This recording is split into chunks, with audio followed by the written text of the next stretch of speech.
All right, good afternoon, everybody. My name is David Tilley. I'm the Public Information Officer for the Plano Police Department. Thank you for coming out this afternoon. I want to start off by making some introductions. To my immediate right is Plano Police Chief Gregory W. Russian. Next is Collin County District Attorney Greg Willis. Next to him is Collin County First Assistant Bill Werski. To his right is Assistant Chief Brad Fortune, and then to his immediate right is Assistant Chief Dan Curtis. Also in the back, we have Deputy City Manager Mark Israelson here joining us as well. Just to lay down some ground rules, there's some new information that we do have. Please understand that this is an ongoing investigation. There is a lot of information that we're just not able to share at this moment. Hopefully in the future, we'll have more information for you. Chief Russian will cover some of that stuff, but again, just please be respectful and understand that this is a major investigation that's being conducted by our detectives as well as the Texas Rangers investigation. So with that said, I will turn it over now to Chief Gregory W. Russian. Good afternoon.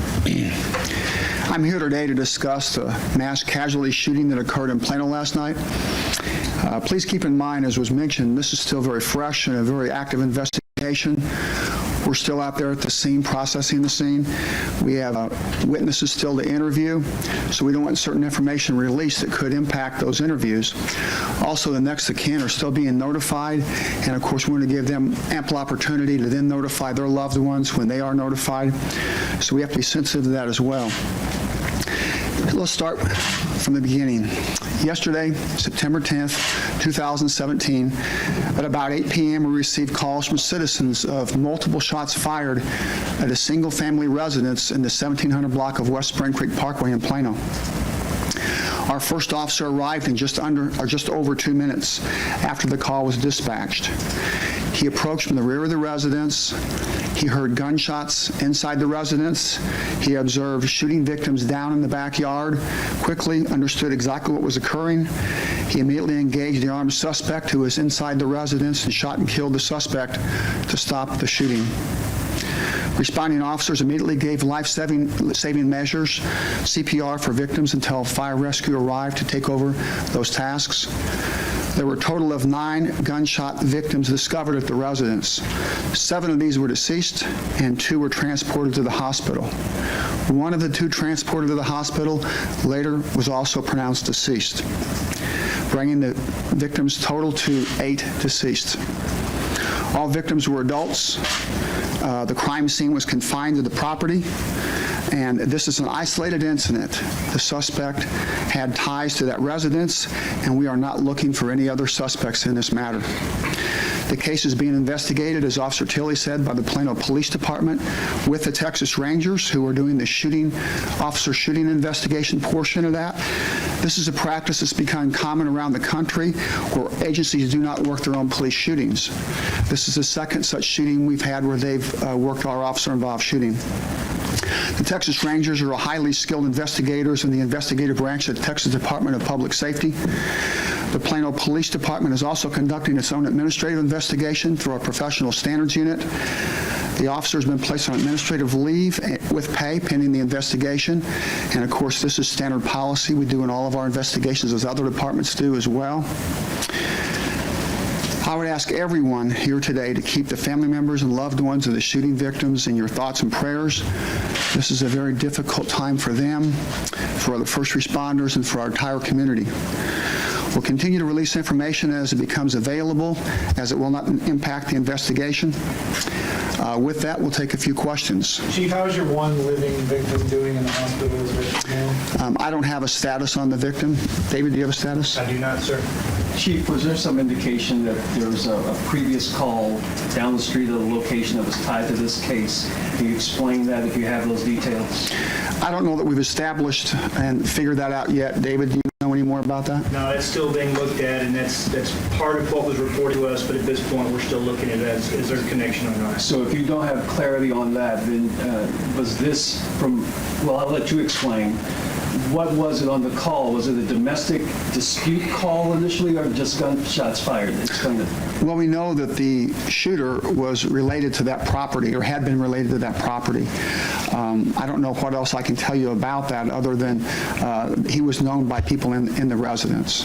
Chief, have you had calls to that address for domestic issues? Had police been called 911 previously? I'm not aware of that, David. I'm not aware of any calls there either.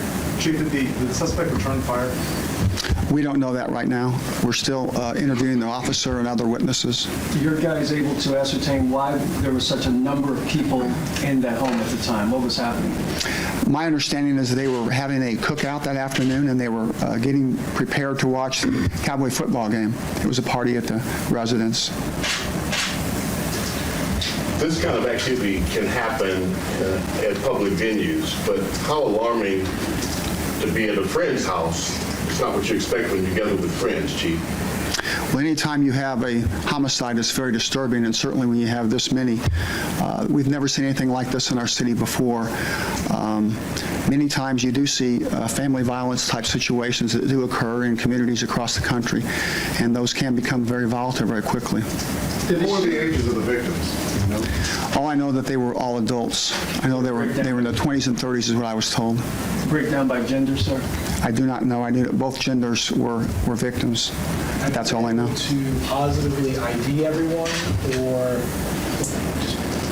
we don't positive ID. The last I heard, they were not able to yet. They were working on that to make sure that they had all positive IDs before they can make the notifications to next of kin.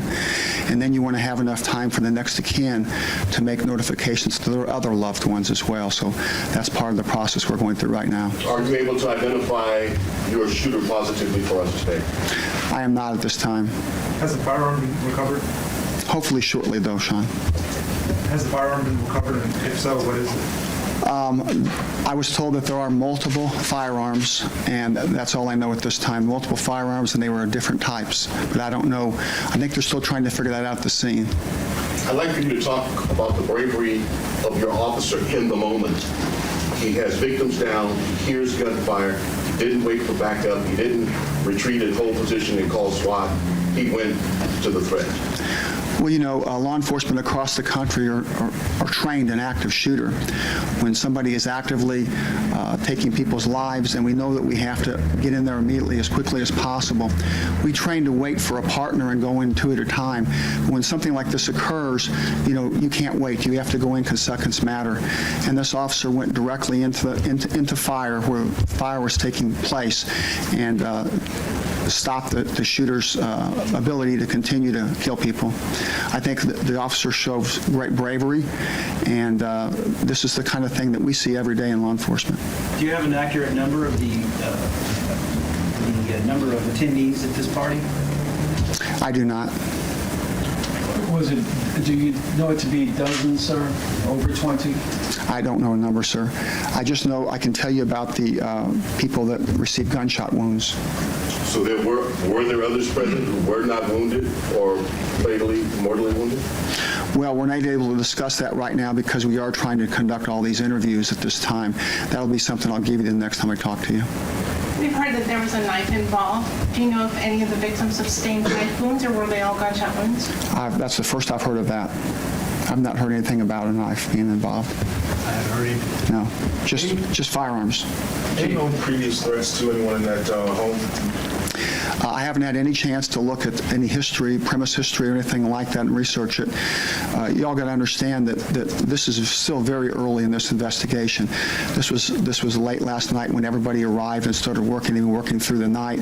There's so much to do when you have, you know, this many victims in this type of incident. So we're still shy of details. I apologize for that, but we'll be looking into all of that as part of the investigation. Chief, I just wanted to go back and make sure I have some clarity on the initial call is gunshots, but you all understand it to be some kind of interpersonal relationship with people who live in the house together? That's where it's a little confusing. Well, the officers were simply notified it was a weapons call when they responded. That's what they knew. And they responded to that. They knew that they reported that shots were fired.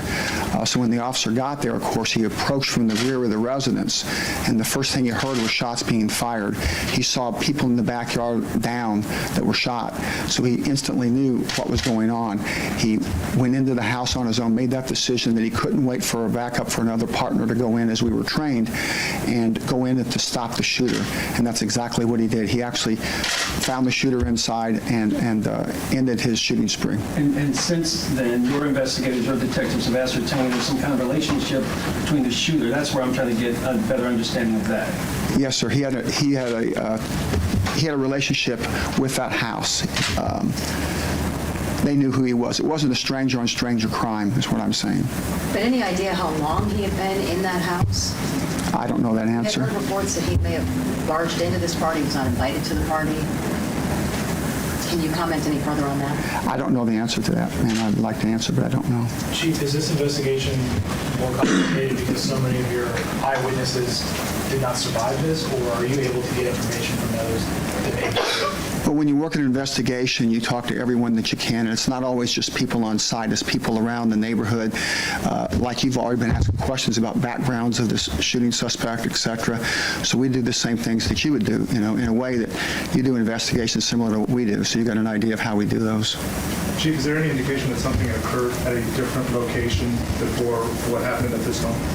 That was asked earlier, and that's something that I'm not sure of to be able to answer, to provide you a response that's accurate. I've heard conflicting information about that, and I still haven't been able to sort that out. I don't know if they have yet, but I don't have that information to provide you. Do you have that information? We're still trying to confirm that or go into it a little further, but there's been nothing confirmed yet. We have heard the same information you've heard, and I know our detectives are looking at that currently. Chief, I know you mentioned there were no 911 calls. Did someone ask about just general calls for service at the address? Did that happen? I'm not aware of any calls. That we've not done a premise history check, to my knowledge. They certainly will do that, and that'll be part of the investigation, but I don't know that we've done that yet. You got to realize right now they're focusing on the scene, the crime scene, and that's a large crime scene. It takes a lot of people and a long time to work. And then those periphery investigative leads we work probably after the fact, or maybe in conjunction with that, by if we have people still here. Keep in mind that we've had people working in Houston, we've got people down at the mega shelter in Dallas. We're pretty stretched thin, and we're using all of our resources as best we can on this investigation, as well as all the other important things that we're doing as well as an organization. Chief, we've spoken with a number of people and other reporters as well who identified both of these individuals as estranged, as husband and wife. What I'm asking you is that based on your investigation at this point, the person who killed these people, you've not been able to contact their next of kin so you can release that name to the public? I don't know which next of kin have been notified and which have not. I don't know which ones have been notified and which are not. I know we had some in this exact room earlier today trying to figure out if their loved ones were the ones that were involved in this incident, were victims. So I'm not clear on who's been notified and who has not been notified. As soon as we get that and we can notify you, we will let you know the names of the shooter is what you're looking for, I guess. Do you know how many 911 calls you received related to shots fired? I had one person who said they called and they couldn't get through because it was busy or no one was answering. Generally, I don't think 911 is busy, but I don't know how many calls we had, but there were more than a couple. Do we know if the shooter was under the influence of anything? Oh, we wouldn't know that at this point. We wouldn't have any way to know that I'm aware of yet.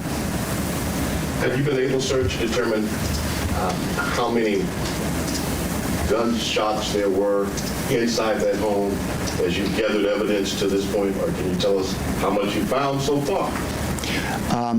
I don't believe that we would know that at this point. You realize the number of victims, and you can imagine the number of gunshots. That takes a long time to sort that out. When we go to crime scenes, we have to determine trajectory, try to locate the rounds. It's a quite long, enduring process to go through that, and that's going to take some time. From your interview with your surviving witness, was there anyone in the home who returned the fire? when they were being fired on? I don't know of the results of any interviews of witnesses, and we interview anybody who could potentially provide information, but I don't know of any results of any of those. In fact, they told me they're still conducting those interviews. That's why we're kind of being cautious with some of the information. We don't want to influence anybody's statement, something they may hear in the media. Chief, can you speak to the location of these victims in the home? Was it centrally located inside the home? Or? I don't know the exact location. I do know that there were some victims in the backyard and some in the house, but it was contained in that property. And I apologize, Chief, you may have mentioned this before. To you all's knowledge in your investigation, this perpetrator, just one weapon with him or multiple? Multiple weapons, not of the same type. I can't tell you the exact weaponry, but I can tell you that. But firearms, multiple? Firearms, multiple firearms of different types. Was he carrying them legally? Did he have a permit for them? We don't know that yet.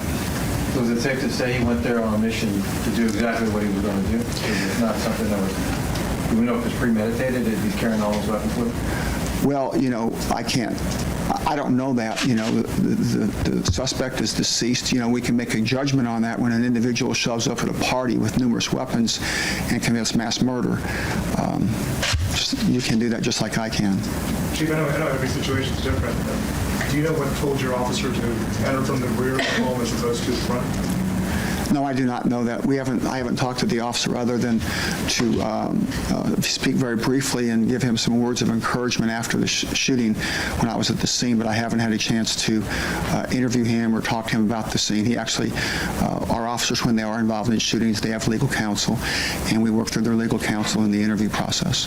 Quick clarification. Have any interviews taken place with anybody who was in the home when this incident started, or have the interviews that are ongoing been people outside the home, neighbors?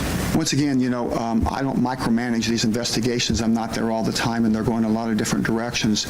I don't know who they've interviewed and who they haven't interviewed. I don't know all their leads that they've interviewed. I apologize, but I don't know that right now. And it's going to take probably some time to get that together. I would probably venture that there's very few people out there, maybe one or two, that would even begin to know all the people that they're interviewing, because generally you'll make assignments and they'll do different things, and they may interview several people before they report back. So it's still ongoing. It's still fluid, like I mentioned earlier. So it's very fresh. I'm not good with numbers. I want to make sure I'm right, Chief, so forgive me. Please. Being ignorant. We have 7 plus the shooter or 8 plus the shooter? Total 8 victims, including the shooter, or 9? We had 7 at the scene that were deceased, victims, plus the shooter was 8. We had 2 taken to the hospital. 1 victim died in the hospital, so we have 8 victims that were killed, and then we have the shooter, which is 9. Today's Monday. That street is a major thoroughfare. How much longer will it be blocked off to the people trying to get up and down Spring Creek? Well, we hope to reduce that perimeter down in the future, but we are going to keep that house for quite some time until we get a full investigation. We don't want to have to release it and then go back in there. So a lot of times we will wait until after the autopsies, etc. But I would expect it to be open by tomorrow, sometime later today or tomorrow, the main roadway. We got time for a couple more questions. Chief, I just want to be clear. To your knowledge at this point, nothing your investigators have shared with you suggests that this individual police called about his location down the street of a bar with a gun and a knife. You heard no connection to that at all? I've never heard the knife. I did hear something about a bar, as I mentioned earlier, but I don't know if that's related or not. I think they're still looking into that. I haven't heard any resolution. I've actually heard conflicting information on that, so until they get it sorted out, I really can't say. Can you talk about the investigation and whether it changes at all because the suspect that you have is dead and there won't be any criminal proceedings? No, we are going to do a thorough investigation regardless of the condition of the suspect. We also are going to, the Texas Rangers are looking also at an investigation involving the officer and the officer-involved shooting. The DA's office will be involved in that, possibly through the grand jury process. And we are going to do our own internal affairs investigation to ensure that the officer acted appropriately. And we look for more than that. We also look for lessons learned and how we can do better as an organization, policy issues, etc. Chief, one last question, or my last question. This doesn't happen, and probably the last thing you're thinking about, but this doesn't happen in Plano. How much do you think about that? Well, I've thought a lot about it since last night, I can assure you. We're one of the safest cities in the country. We've never had a shooting of this magnitude. We've never seen this many victims before. It's just a terrible event, and our hearts go out to the family and to the loved ones, and I hope everybody out there keep all of them in your thoughts and prayers. All right. Thank you, Chief.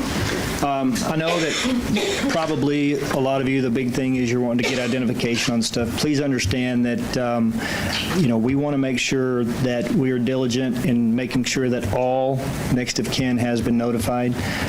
Once we do get that information, the detectives doing the investigation along with the Texas Rangers will provide that information to me, and I will place that out in a press release, and it will go out to the media as soon as we have that. But again, we're going to make sure before anything goes out that all next of kin have been notified.